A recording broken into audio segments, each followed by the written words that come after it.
Hello, everybody. Welcome back to Lincoln Journal Star's Life in the Red podcast. Luke Mullen and Amy Just here with you, as always, and it's March. It means NCAA tournament action. Very, very close, and as I mentioned, last week, having both the men's and the women's team in this discussion has made for a really exciting March, and really we're getting down to it now. Women's team in the Big Ten tournament, men's team one regular season game left. Yeah, it's crazy. It went by so fast. I'm not ready for postseason basketball. It feels like there should be at least another week of regular season left after this. But nope, here we go. Yep. It is that exciting time of the year and want to break it all down with you today. Starting with the women's basketball team, we will preview that Big Ten tournament run here in a moment. But first off, you got to talk about the seeding because that was an important question there, that final regular season game playing against Illinois. And man, it was kind of a heartbreaker for them. 74-73 was the final score. Last second shot didn't fall. Jazz Shelley had a really great game, but that three-pointer and missed out on the double bye as a result of that 1 point loss. Thin margins. Yeah, they started off really slow in that one, and then they figured it out, and then they just couldn't hang on in the last 3 minutes of the game, and Illinois came back, and it's I don't know. I can see both sides, of the good and the bad with the double bye, right? Because you get an opportunity to play one more game, so therefore it means maybe one more win. But also if you were to lose that second round game, that wouldn't be good either. So pros and cons. Yeah, and I mean the one thing you'd say too is their path, their matchups didn't really change as kind of this, as being 4 versus the 5, but as you said, you do run that risk. You get to play that extra game. And that game for Nebraska, they are the number 5 seed in the Big Ten tournament. They'll face the winner of Northwestern Purdue. That game will be played Thursday afternoon, roughly around 2 p.m., but not 100% sure these Big Ten, depending on the session of these Big Ten games, it could, game runs long. You got to wait a little bit.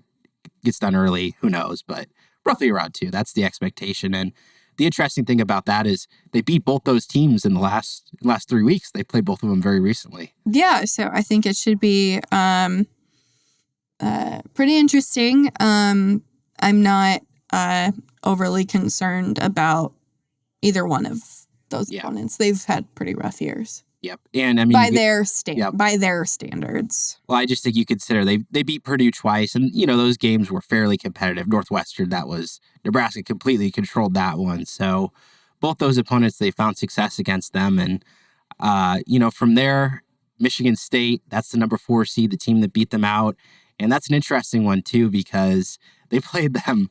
That was the first conference game. That was 3 months. I think it'll be exactly 3 months from that game, December to March, and they play them again there in the Big Ten tournament. So, and this problem is only going to get worse when you add 4 more teams, right? It's we have only played them once, and it was in December. It's going to be like that for more, just because it's going to be lopsided. You're only going to have only a couple of teams that you play home and road, so you'll be seeing that more. But yeah, no, very, very interesting that they have a chance to play them, and they played them just so long ago. Yeah, so it's hard to necessarily say how they would match up against them right now, but certainly those teams are very, very closely matched. So would expect that to be a really close matchup. And number 1 Ohio State, the top seed on that side of the bracket, a potential semifinal opponent for whoever comes out of there. So that's kind of the path for Nebraska in that Big Ten tournament. And it's interesting too because NCAA tournament projections, it's been really consistent for the last month. They're still on that 8-9 line, and it's hard, unless they beat Ohio State. I mean, it's kind of hard to see that changing a whole lot. Mm-hmm. Maybe unless they exit early too, they could hurt themselves a little bit. But otherwise, you kind of let the resume stand for itself at this point for the most part, it seems like. Yeah, no, things haven't ebbed and flowed a whole lot with the just in general, not just for Nebraska, but just in general for the women's side of things. Mm-hmm. Yep. So that is how they look going into the Big Ten tournament. And of course, got to talk about some postseason awards that came out today. And on this podcast, we have been banging the drum all season long. Natalie Potts, she's won Freshman of the Week. It was 8 times out of a possible 16, and she was named Freshman of the Year. but interestingly, only by the coaches. The media selected Purdue's Mary Ashley Stevenson instead. I have a column about it. Yeah, your comment, Amy? Look, Mary Ashley Stevenson is a great player. She deserved to be, in that consideration, in that conversation. She deserved to be unanimous, Big Ten all-freshman team. But I went through all of their stats, and like 90% of them, not edges are out. So I'm incredibly confused. I know I'm not the only one. The team was very confused. But yeah, I'm at a loss on that one. Yeah, I mean, statistics-wise is one thing. Then you have the weekly performances that Natalie seems to have edged her at too. Then you consider, I mean, one's a starter for NCAA tournament team. The other one, I mean, Purdue's had a little bit of a down year, so you feel like the team performance, maybe has to go into effect there a little bit. I mean, she's elevated this Nebraska team quite a lot. Yeah, and she's like one of the big reasons why Nebraska beat Iowa. She's one of the big reasons why Nebraska has had a lot of success, frankly, this season. She was thrown into the fire super early, and that was fine. She won Big Ten Player of the Week the first week of the season for the freshmen. So, I don't know. Not to discredit what Mary Ashley did this season. That's not about that. I'm just very confused as to why anyone else was chosen for that. But I don't have a vote for men or women. But yeah, I flabbergasted. Yeah, at that one. Just seemed a little surprising. We were expecting maybe her to sweep those awards, certainly, possibly. And by the way, Natalie Potts' season stats: 10.5 points, 5.4 rebounds per game. She shot 52% from the floor, and something that I think is also incredibly impressive: 5 games with 10 or more rebounds. When you consider she's playing next to Alexis Markowski, one of the best rebounders in the Big Ten. Like, there's only so many rebounds to go around. I mean, she's been so active on that glass. That's one of her biggest contributions to this team. Yeah, absolutely. And Alexis Markowski, first team All Big Ten. So when you have those two in the post, you're going to have success. And they've seen that this season. Yeah. And for Alexis, she was second team all conference the last 2 years.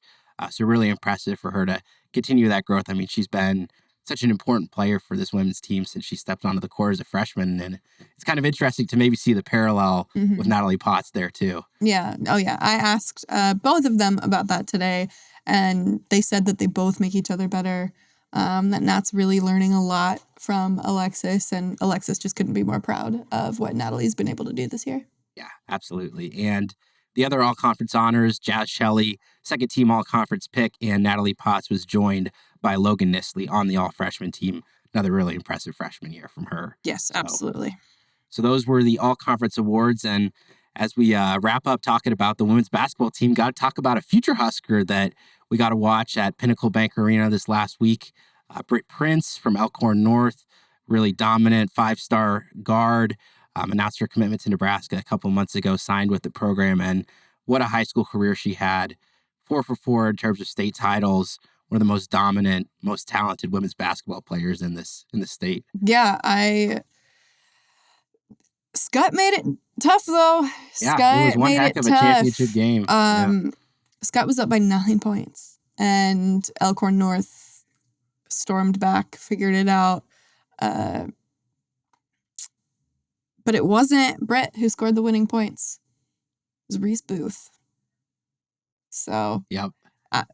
Props to her. It was a very intense and stressful situation, but Ice in her veins made both free throws, and Elkhorn North wins their 4th state championship, which is so tough. Like, it's so hard to win 1, let alone 4. You look at what Scott has been able to do over the past 4 years, only 10 losses in 4 years, and 3 of them have come in the state championship game to Elkhorn North. Like, it is so hard. You can be so successful and not quite get there. And I think that's just a testament to what Ann Prince has put together, not just with Britt, but Britt's a very big part of that.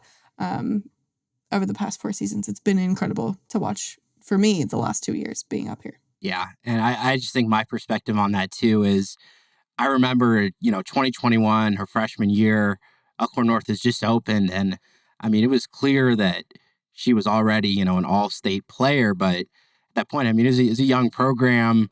They had a couple, I think, juniors who had played at, Elkhorn High or whatever.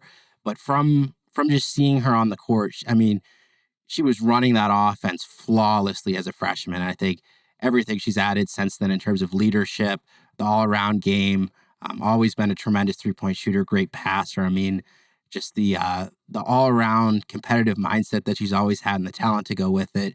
Been just really impressive to watch. And for all the scoring, I think we said when she signed as a passer, I mean, Oh my gosh. so fun to watch. She had the most bananas baseball pass in one of those games that I just, like, my jaw dropped. I'm like, how? It's in your hands. No kidding. But yeah, she has been so fun to watch the past 2 years. She's never lost at PBA.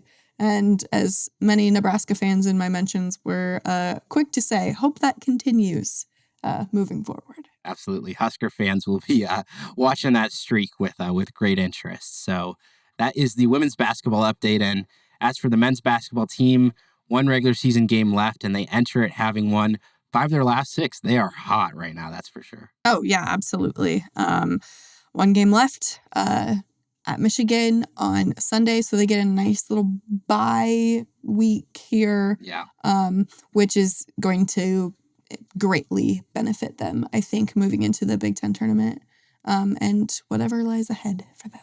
For sure.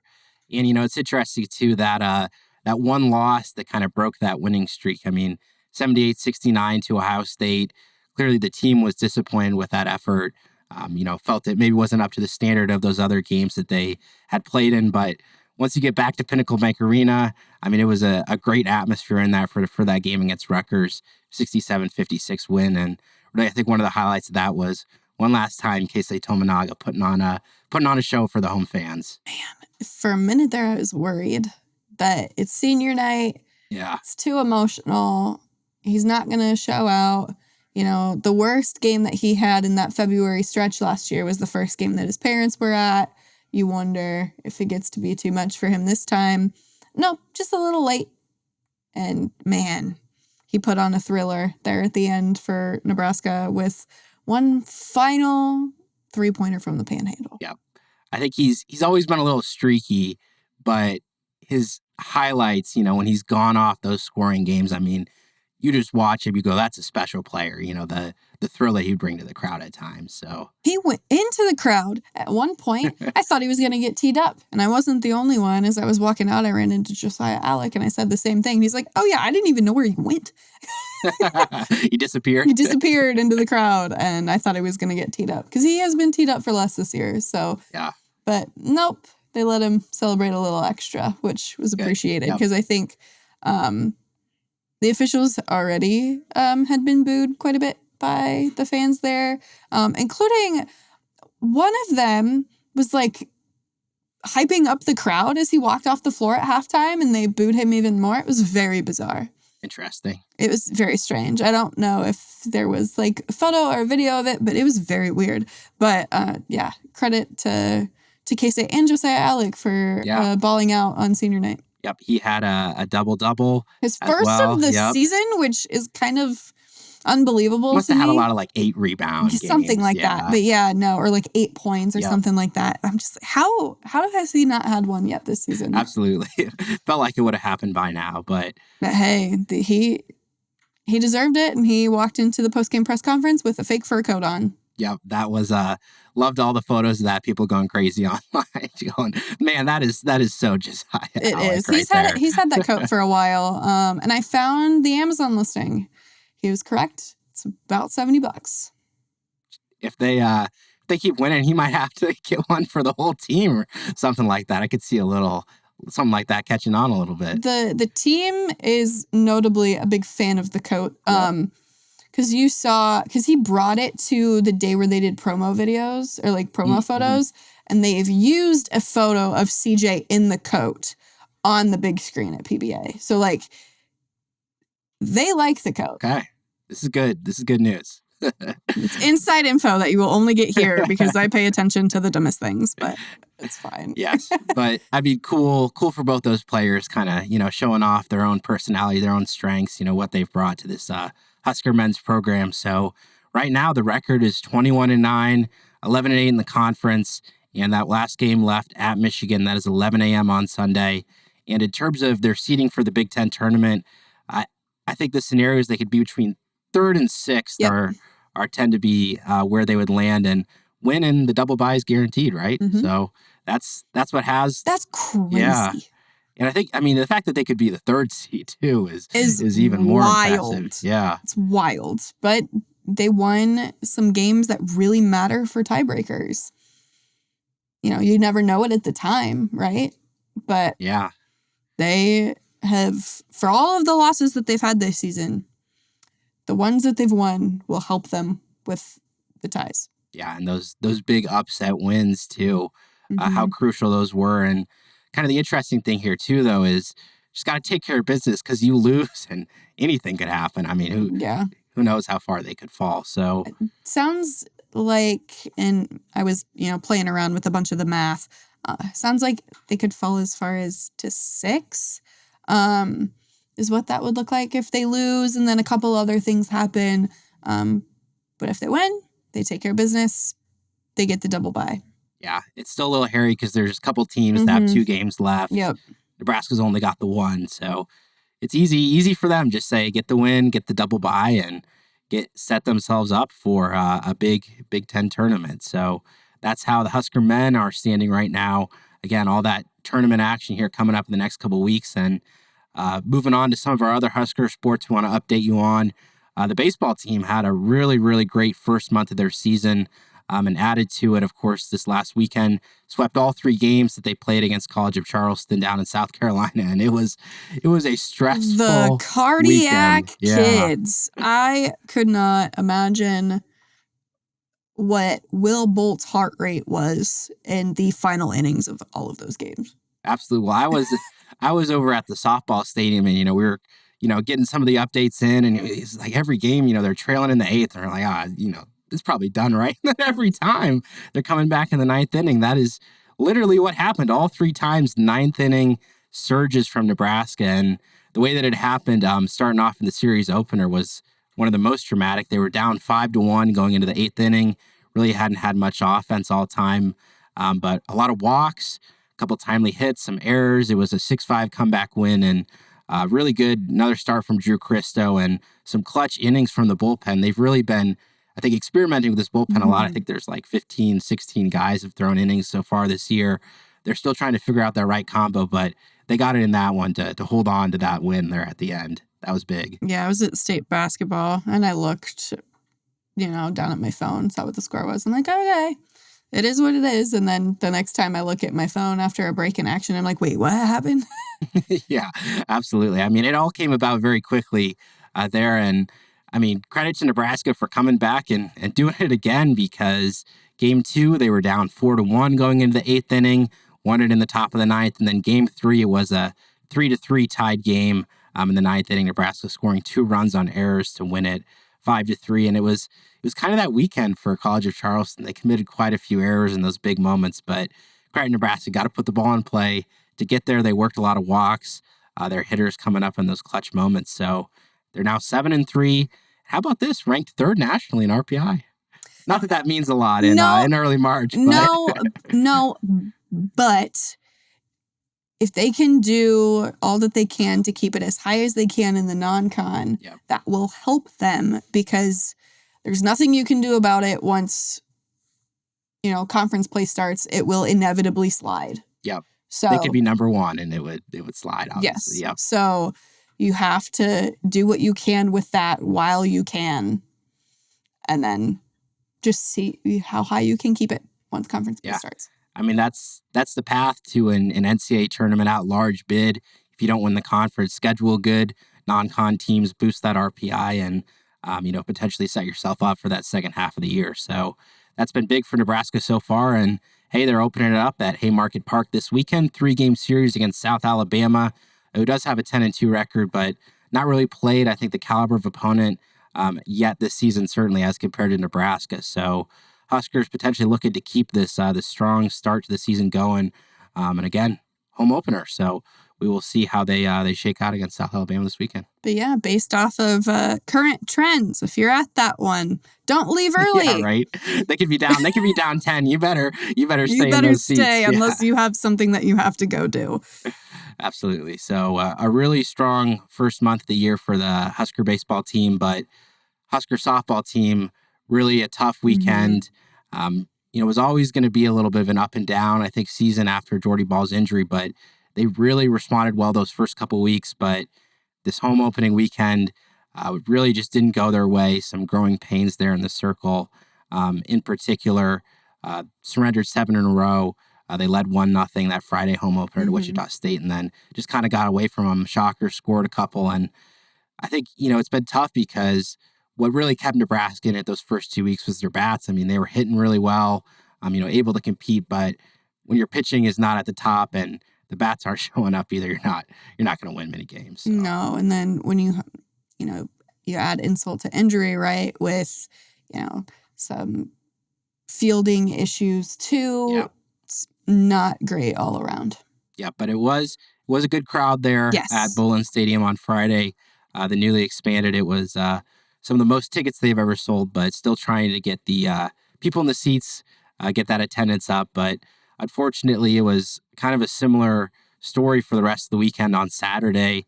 It was a pair of losses to Missouri and Wichita State, 27 runs allowed over those 2 games. And then finally on Sunday, Nebraska gets its best pitching against Missouri, but the bats were quiet. It was a 5-1 loss. And it's worth noting, I mean, Missouri's a top 15 team.